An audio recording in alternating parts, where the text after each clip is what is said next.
Rabbi इश्रह ली सदरी वयस्सिर ली अमरी वहलुल उक़दतम मिन लिसानी यफ़क़हू क़ौली। औज़ु बिल्लाहि मिनश शैतानिर रजीम। बिस्मिल्लाहिर रहमानिर रहीम।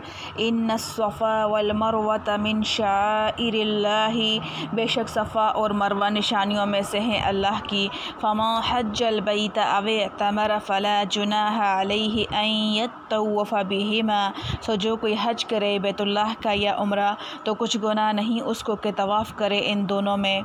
वमा ततव्वा खैरन, और जो कोई अपनी खुशी से करे कुछ नेकी, फ़इन्नल्लाह शाकिरुन अलीम, तो अल्लाह कदरदान है सब कुछ जानने वाला। रब्त आयात मुक़द्दमा में व इज़िब्तला इब्राहीम से दूर तक खाना काबा का मुफस्सल ज़िक्र हुआ है, जिसके अव्वल में खाना काबा के जाए इबादत होने का बयान था और उसके आगे दुआए इब्राहीमी की हकायत थी कि उन्होंने यह दरख्वास्त की थी कि हमें अहकाम मनासिक सिखला दिए जाएँ और मनासिक में हज व उम्रा भी दाखिल है। बस बैतुल्लाह का माबद होना जैसे उसके क़िबला नमाज बनाने से ज़ाहिर किया गया, इसी तरह हज व उम्रा में बैतुल्लाह को मकसद बनाकर की अहमियत को वाज़ेह किया गया। अब इस आयत में इसके मकसद हज व उम्रा बनने के मुतालिक एक मज़मून का बयान है।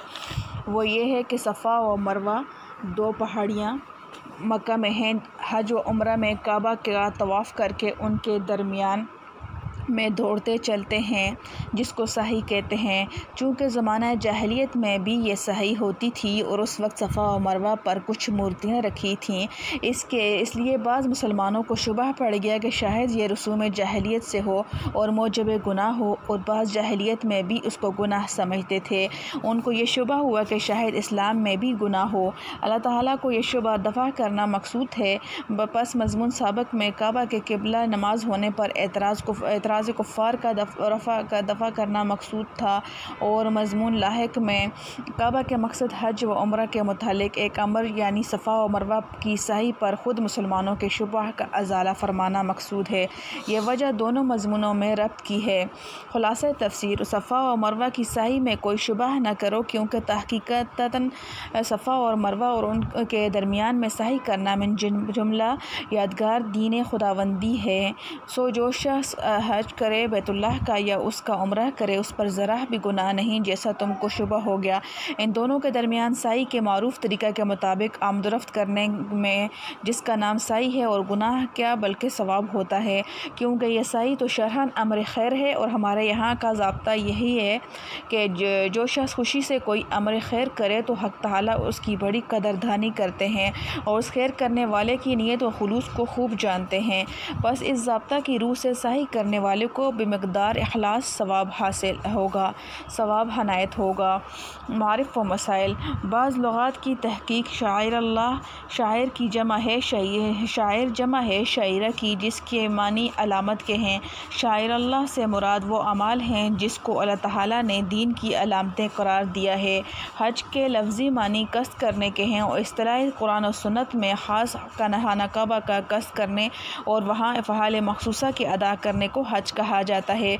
उम्रा के लफ्ज़ी मानी ज़ियारत के हैं और इस्तिलाह शरह में मस्जिद हराम की हाज़िरी और तवाफ़ और साई को कहा जाता है। सफ़ा और मरवा के दरमियान साई वाजिब है। हज और उम्रा और साई का तरीक़ा फ़ुक़हा की किताबों में मज़कूर है और यह साई इमाम अहमद रहमतुल्लाह अलैह के नज़दीक सुन्नत मुस्तहबा है और मालिक रहमतुल्लाह अलैह और शाफ़ी रहमतुल्लाह अलैह के नज़दीक फ़र्ज़ है और इमाम अबू हनीफ़ा रहमतुल्लाह अलैह के नज़दीक वाजिब है कि तरीक़ से एक बकरी ज़बह करना पड़ती है। इमाम मज़कूरा के अल्फाज से ये शुबा ना करना चाहिए कि इस आयत में तो सफ़ा और मरवा के दरमियान साई करने के मुतालिक सिर्फ़ इतना फ़रमाया गया है कि वो गुनाह नहीं, इससे तो ज़्यादा से ज़्यादा ये साबित हुआ कि साई मुबाहात में से एक मुबाह है। वजह यह है कि इस जगह उन्वान ला जुनाह का सवाल की मुनासबत से रखा गया है। सवाल इसी का था कि सफ़ा और मरवा पर बुतों की मूर्तें रखी थीं और अहले जाहिलियत में उन्हीं की पूजा पाठ के लिए सफ़ा और मरवा के दरमियान सही करते थे, इसलिए ये अमल हराम होना चाहिए। इसके जवाब में फ़रमाया कि इसमें कोई गुनाह नहीं, चूँकि यह दरअसल सुन्नत इब्राहीमी है। किसी के जाहिलाना अमल से कोई गुनाह नहीं हो जाता। यह फरमाना इसके वाजिब होने के मुनाफी नहीं। الحمد للہ حمدًا کثیرًا طیبا مبارکا فیہ کما یحب ربنا ویرضى. اللہم اہدنا الصراط المستقیم. اللہم احسن عاقبتنا فی الامور کلها واجرنا من خزی الدنیا وعذاب الآخرہ. یا حی یا قیوم برحمتک استغیث.